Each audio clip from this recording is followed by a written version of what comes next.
14th century, the century of the scythe, natural disasters threaten civilizations with extinction. The Black Death kills more people in Europe, Asia, and North Africa than any catastrophe has before. Civilizations which avoid the plague thrive. In West Africa, the empire of Mali becomes the richest in the world. Islam survives. The last great nomad conquerors burst out of Central Asia, reaching India and the Mediterranean.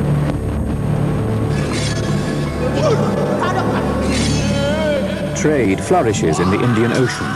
Java enjoys unrivaled prosperity. In Europe, Christendom is pinched by famine, plagued by pestilence, crushed by cold. 1,000 years of history. Millennium.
In the 14th century, civilization faced a new threat.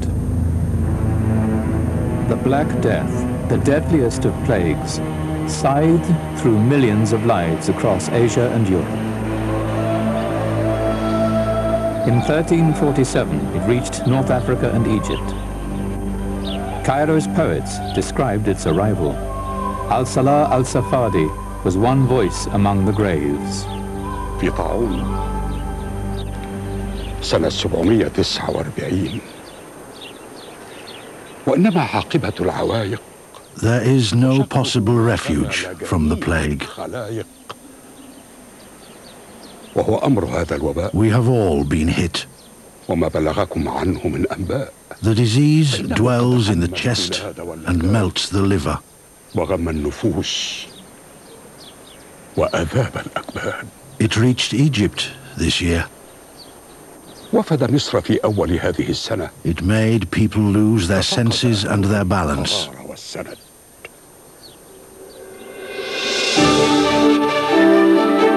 Cairo then was one of the greatest cities in the world, perhaps 10 times the size of Venice, Paris, or London.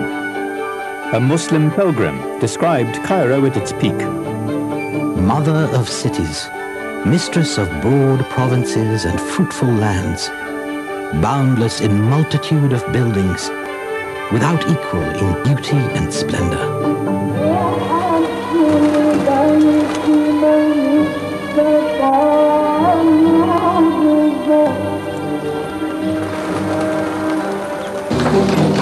In learning and religion, Cairo was preeminent in the Islamic world.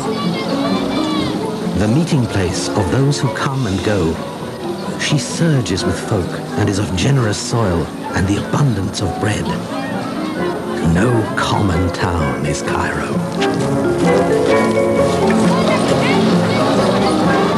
When the same pilgrim returned 20 years later, he found a city in the grip of the Black Death. وأصبح كل جبار منه وهو خايف يظن أن الموت ببابه واقف ومات كل حي بالقوة. Even the mighty wake in terror, convinced that death waits outside their door, ready to take everyone by force.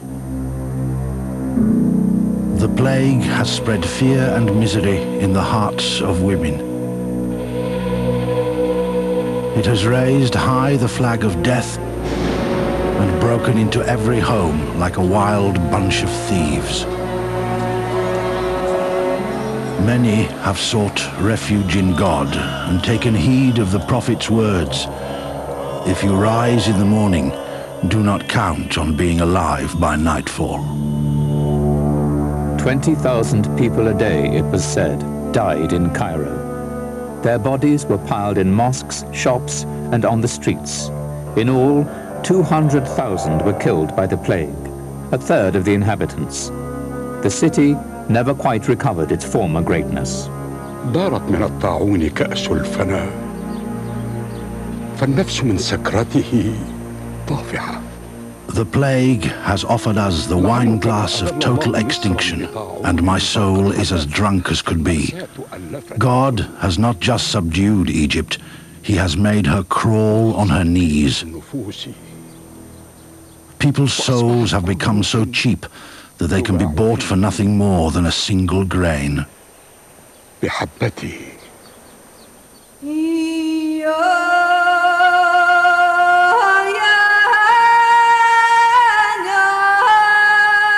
Like so many human invaders, the plague started in Central Asia. Infection followed trade routes, spreading east into China, south into India, and many thousands of miles west into North Africa and Europe.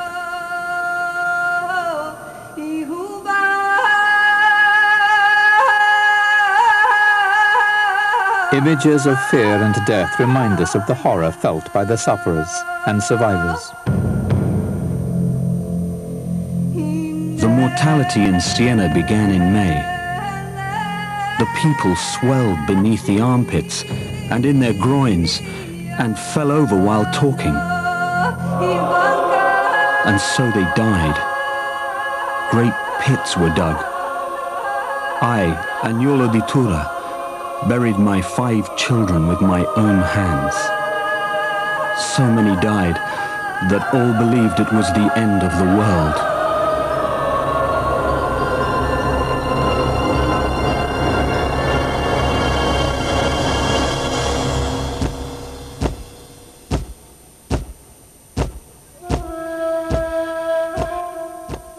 In desperation, all kinds of remedies were tried. In Andalusia, physicians recommended abstention from corn, cheese, garlic, and mushrooms. In Cairo, doctors smeared the buboes with Armenian clay. The Turks sliced off the heads of the boils and extracted green glands.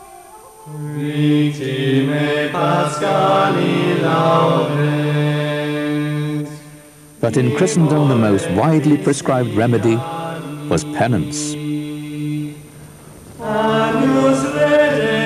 People looked for scapegoats. They tried to appease God by sacrifices. Jews were massacred. Heretics were burned.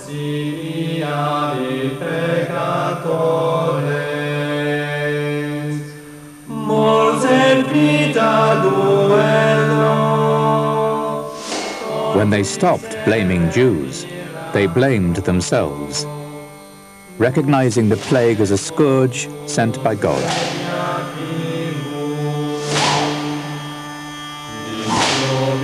Some chose to punish themselves, joining sects of flagellants.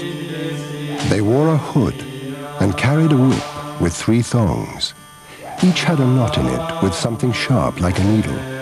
As they walked, they struck themselves on their bloody bodies.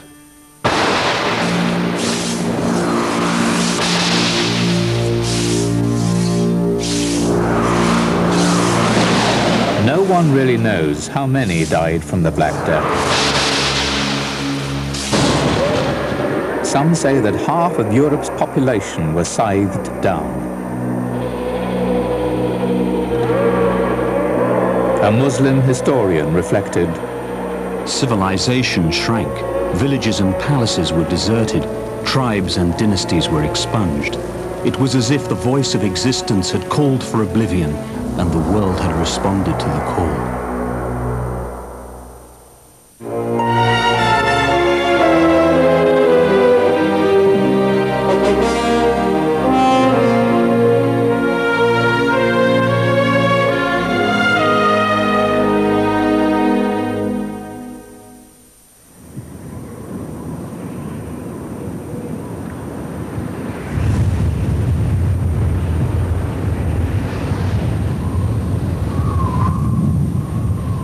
In the 14th century, beyond the reach of the Black Death, one culture flourished.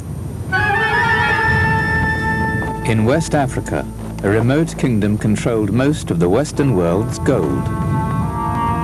In 1352, Ibn Battuta, the greatest traveler of the age, set off across the Sahara to see for himself the empire of Mali.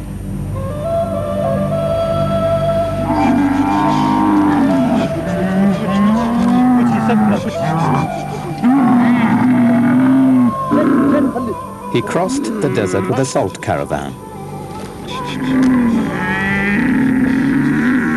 Salt allowed the people of Mali and their animals to survive the ferocious heat.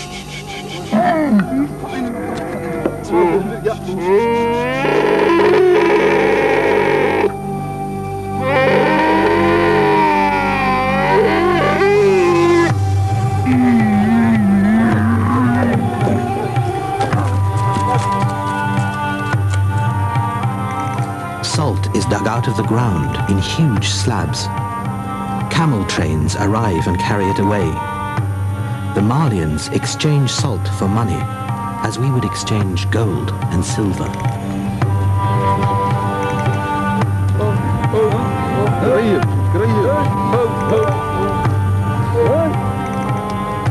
Salt is traded here still, carried by camel as it was in the 14th century. Mined in the north, the salt moved south to be exchanged for fortunes in gold dust.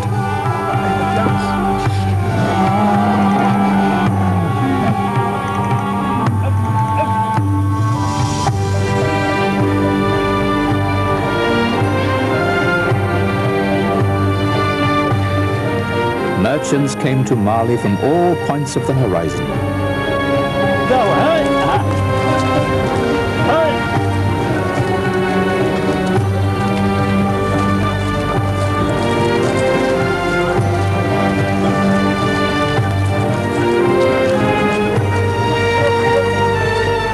In a single year, one writer recorded over 12,000 camels on just one of the roads.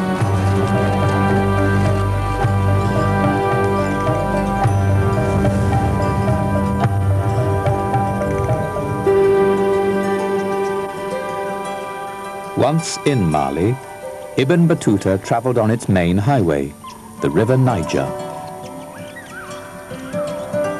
When we arrived at the arm of the river, I saw 16 beasts with enormous bodies. I said to Abu Bakr, "What beasts are these?"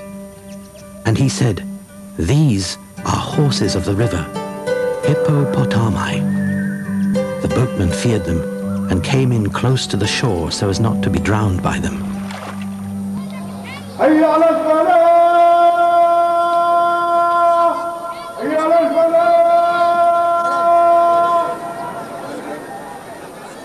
In the 14th century, the great mosque of Jenny stood at the heart of Mali's empire.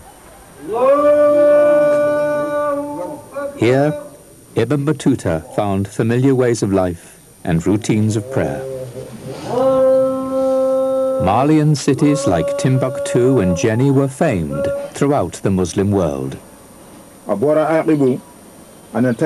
Their mosques, libraries and schools were gathering places for Islamic intellectuals.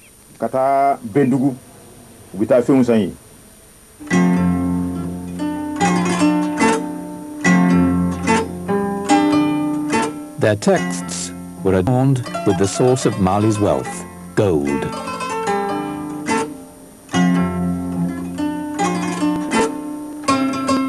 Gold also paid for royal magnificence, the court poetry and music in praise of the ruler.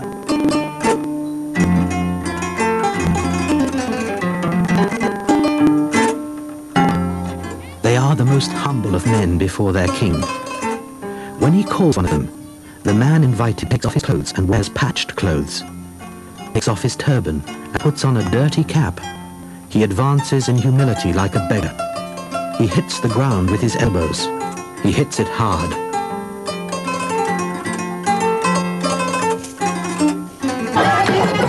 When the Sultan sits in council, drums are beaten, bugles sounded.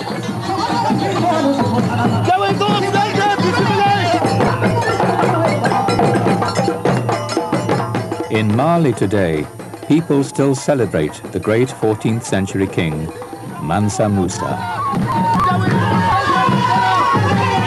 Everything about him, they say, exuded majesty. His stately gait, his wives, concubines and attendants, the way he talked to the people, only through a spokesman. Mali's traditional storytellers, the Jalis, still sing in praise of their most powerful ruler.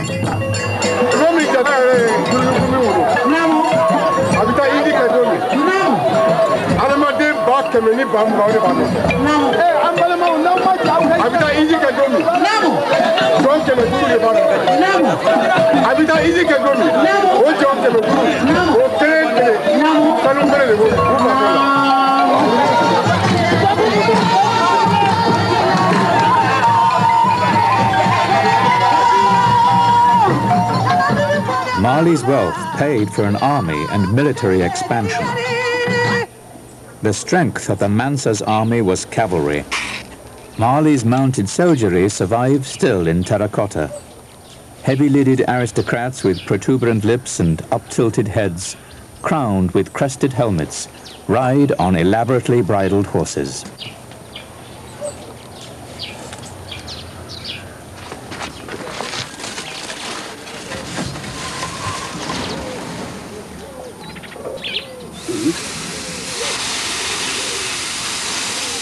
The power of these warriors established the Mansa's rule over the desert, grasslands and forest of West Africa. As the empire grew, so did its control of precious trade routes. Mali's merchants followed in the footsteps of the Sultan's soldiers. Wealth flowed through the marketplace.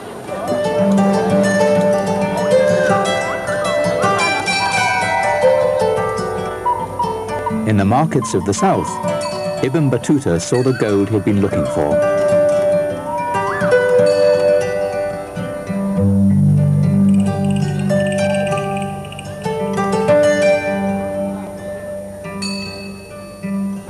Here it was, in abundance, traded pound for salt.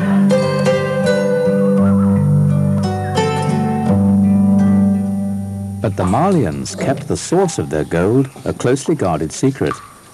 Outsiders heard only rumors and fables. It grew like carrots.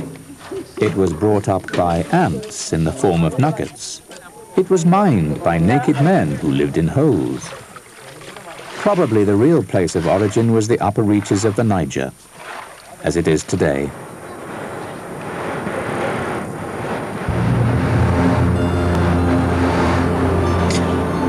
The kings of Mali took all the nuggets in tax and left the goldsmiths with the gold dust.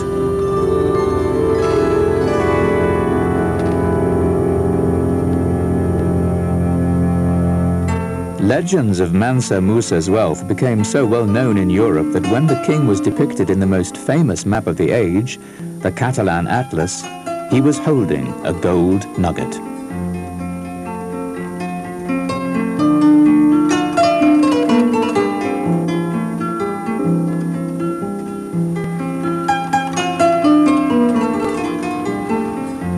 But the legends were shown to be true.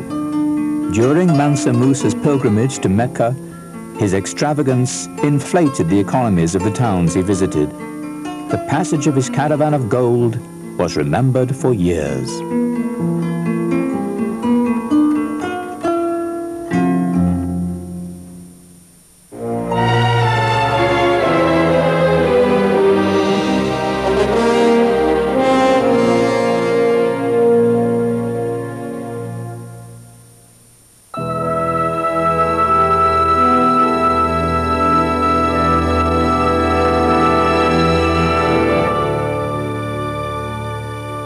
At the crossroads of East and West lie the fabled cities of Bukhara and Samarkand, the showpieces of an empire won by adventure, built by war.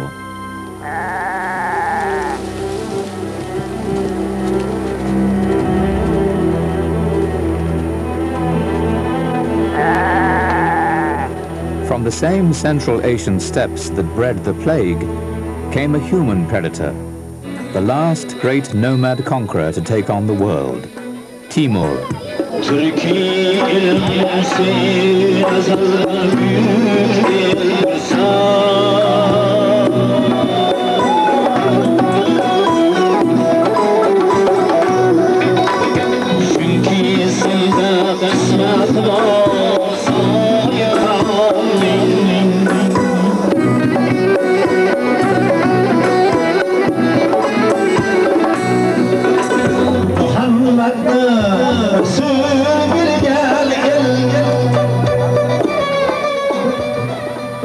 In Uzbekistan, once part of the Soviet Union, songs are still sung in praise of Timur.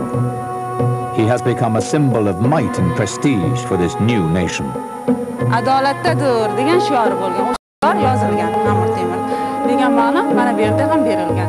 Yana bir e'tibor beringlar bu yerda. Today, Timur's example is held up to school children at Tashkent's Timur Museum. To'g'ri jarlikka qarab kelmoqda.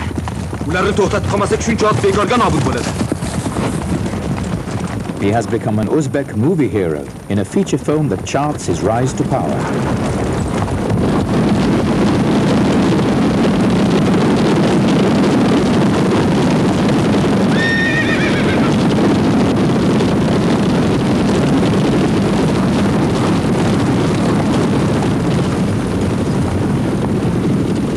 Timur in his youth used to ride out with his companions, one day lifting a sheep, another day a horse, taking these by stealth from the flocks of their neighbors.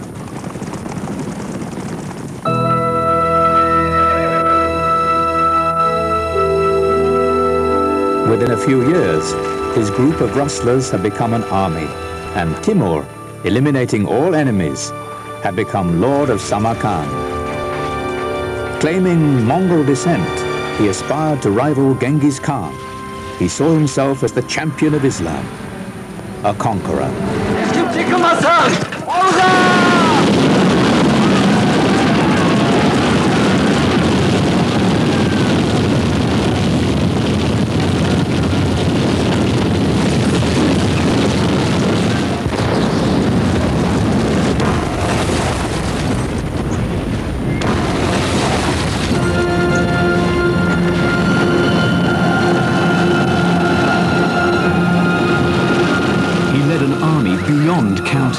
Victorious and invincible, in combat like mad elephants enraged, with no fear of death or sharp blade, no dread of water or flight from fire.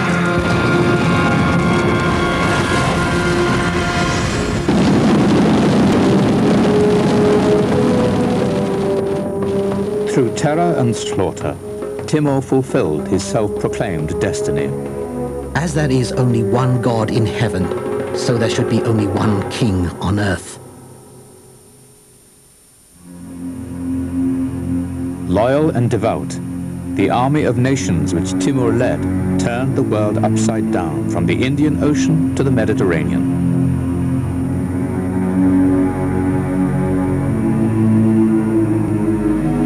At Delhi in India, 200,000 were slaughtered. At Isfahan in Persia, 70,000 severed heads were built into towers surrounding the ruined city.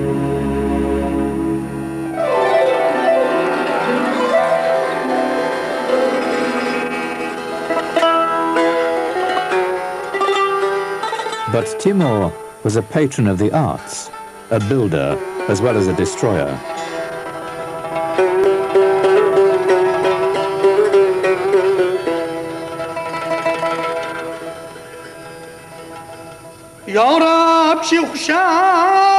Under his rule, Central Asia became again the cultural crossroads between East and West.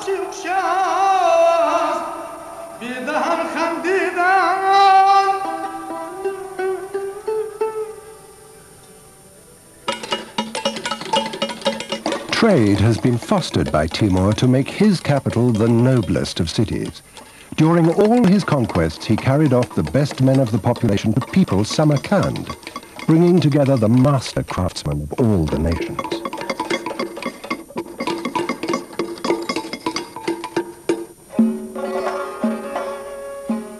Timur created a new monumental architecture to proclaim his greatness.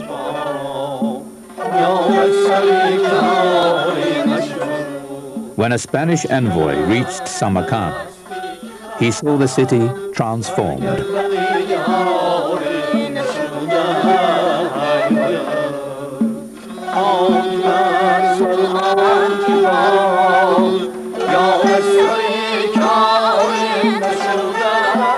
The mosque Timur built in memory of the mother of his wife seemed the noblest of all.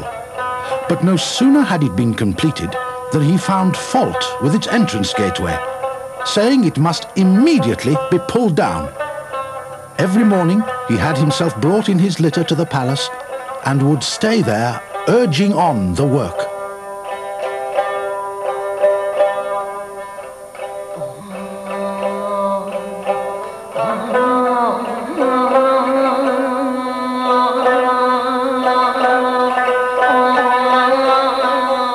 The songs of spiritual love performed here today are a direct legacy of Timur's rule.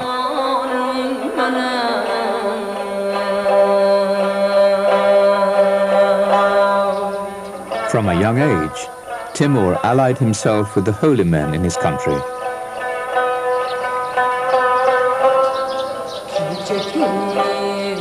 He made pilgrimage to shrines which are still sacred. To his followers, he was touched with sanctity and magic. Far more than just a general, he had become the spiritual leader of his kingdom, a champion of the Islamic world.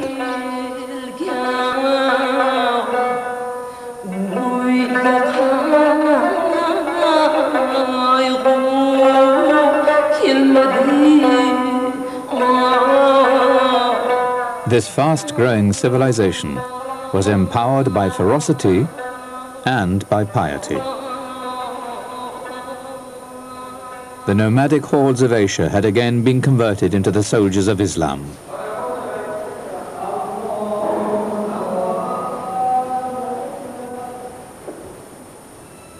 Neither age nor infirmity could halt Timur's ambition. Almost blind, too weak to walk, he was carried out of Samarkand on one last campaign against China. He died before the invasion could begin. His empire was buried with him.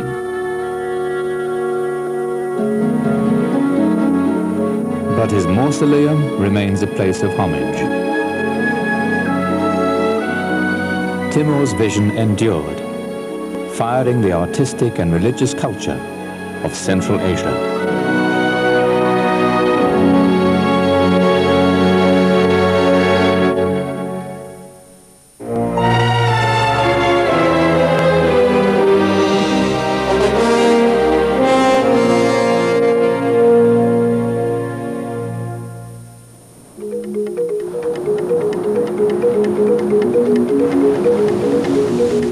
In the 14th century, the world's busiest trade routes crossed the Indian Ocean.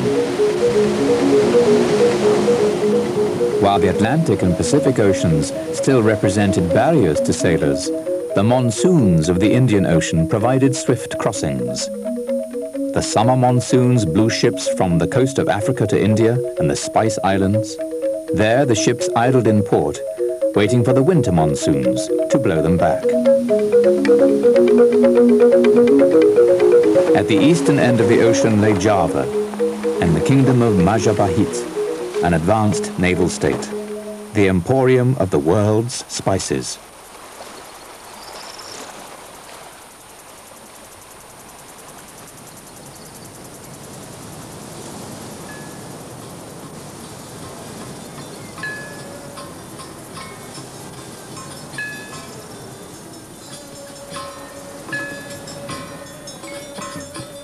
Java's religious roots lay in India.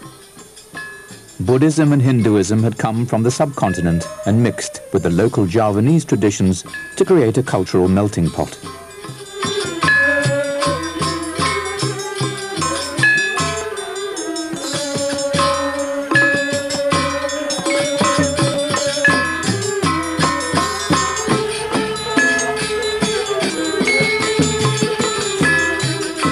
The ancient Sanskrit stories brought by Hindu colonists became the centerpiece of Majapahit's festivals.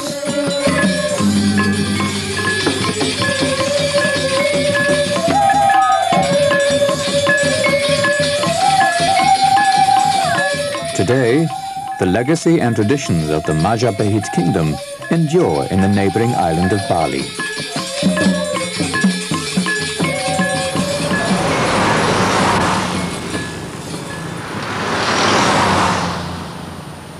A few learned Balinese can still chant in the language of ancient Java, from the palm manuscripts on which Majapahit's history is preserved.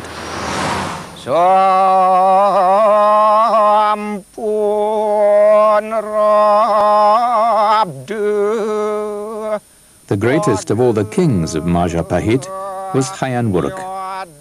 His story is told in a propaganda praise poem written by his court spin doctor.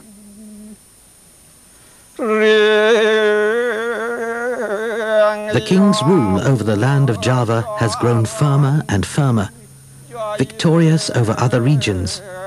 It is here in Majapahit that he receives homage, bringing about the welfare of the world.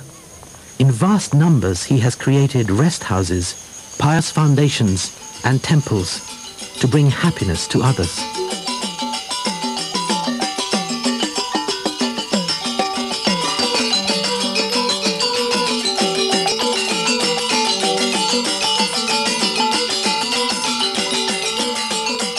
From his diamond-plastered palace, Hayan Wuruk travelled the country.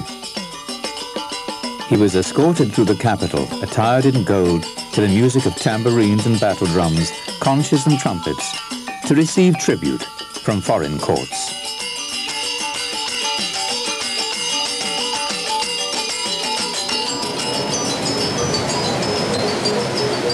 Hayan Wuruk aimed to make his empire bigger, imagining himself ruling the world beyond the sea, as far as India and China. The land of Java has become more and more renowned for its purifying power in the world. It is only India and Java that are noted for their excellence as fine places. All kinds of people come from other countries in countless numbers, from India, Cambodia, China, and Annam, sailing on ships with the merchants.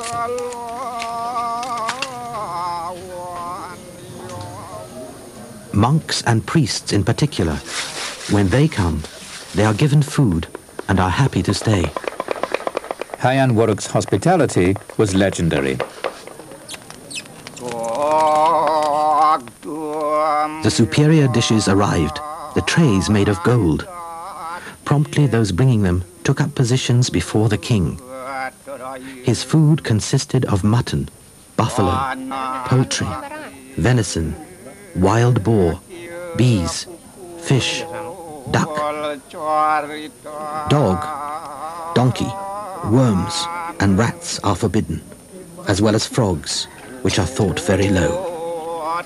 The lower foods were reserved for the common people.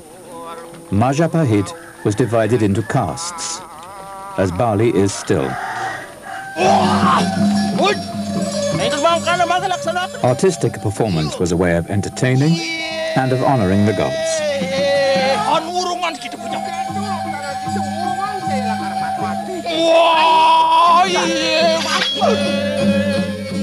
King Hayam Wuruk, like many other Javanese and Balinese kings, was a well-respected performer.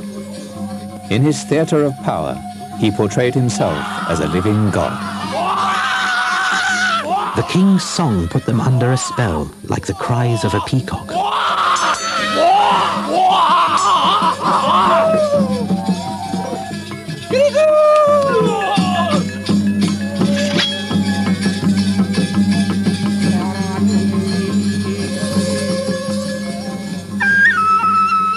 Under Hayam Wuruk, Java's vigor and self-belief shone out.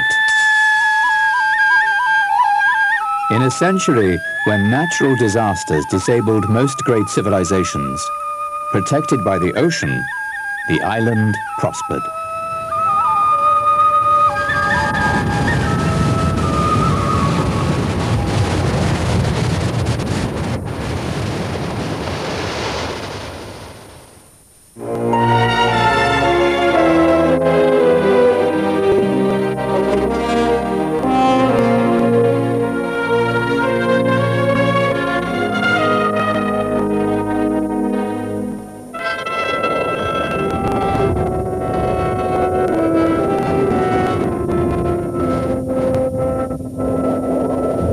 In the 14th century, Europe descended into a mini ice age. Temperatures fell. Floods engulfed the coasts, driving people inland, drowning animals.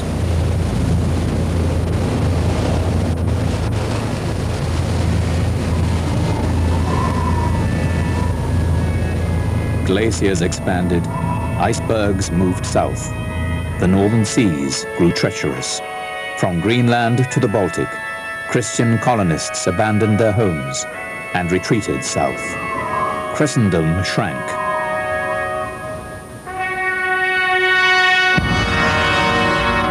Hilltop farms and marginal lands were deserted.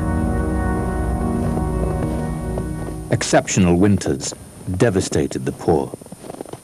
The peasants who work for us wear themselves out in all weathers and offer themselves up to servile tasks, scorned by their masters and burdened without end. Across the land, a new kind of affliction. Winters the cold of which was never known, not for 1,000 years. To bind the poor, the lowliest sort, in mourning and in care, to kill their cattle and bear the land so fast, no horror left us e'er so like a ghost. Worse was to come. Glacial winters were followed by rotten summers and by famine.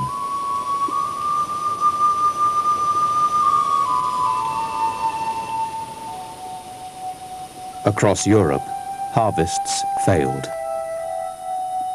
Barns built to be filled by the year's produce were left empty.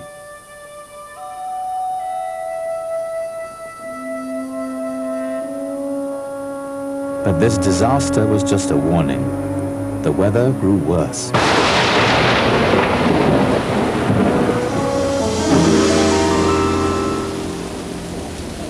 A chronicler described the consequences. In the year of our Lord 1315, famine arose in the land, as if God were displeased with our statutes. For summer rains abounded to such a degree that the corn could not ripen, nor had bread any longer such power to nourish or such essential virtue as it usually has, because the grain got none of the benefits of the rays of summer sun.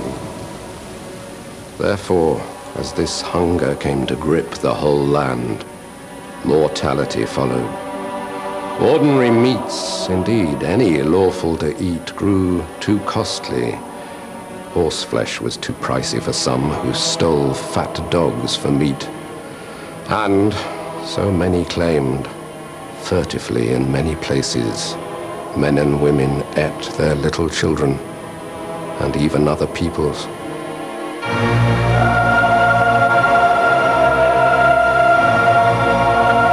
Catastrophe scythed through Europe's population. From famine, cold and plague, the poor looked to their kings for help.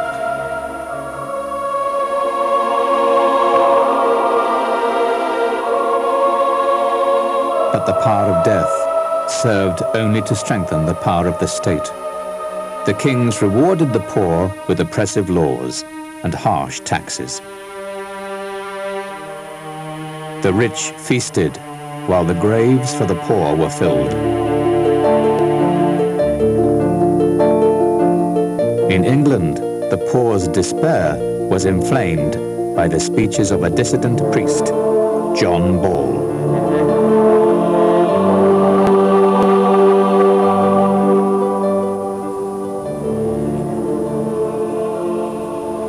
In what way are those whom we call lords greater masters than ourselves? How have they deserved it? Why do they hold us in bondage? If we all spring from a single father and mother, Adam and Eve, how can they claim or prove that they are lords more than us, except by making us produce and grow the wealth which they spend? They are clad in velvet and camlet, lined with squirrel and ermine, while we go dressed in coarse cloth. We're called serfs, and beaten if we're slow in our service to them. Yet we have no sovereign lord we can complain to. Let us go to the king. He's young. And show him how we are oppressed. And tell him that we want things changed, or else we'll change them ourselves.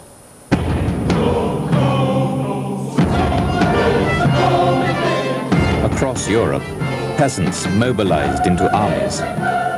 They challenged their rulers, questioning the nature of their power. To the wealthy, peasant rebellion was like another natural disaster. The evil men came together without leaders, armed with pikes and knives. They violated and killed all the ladies and girls, pillaged and burned everything without mercy, like mad dogs.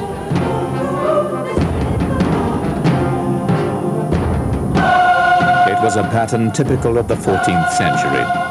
The poor sought justice and equality, but their demands were refused.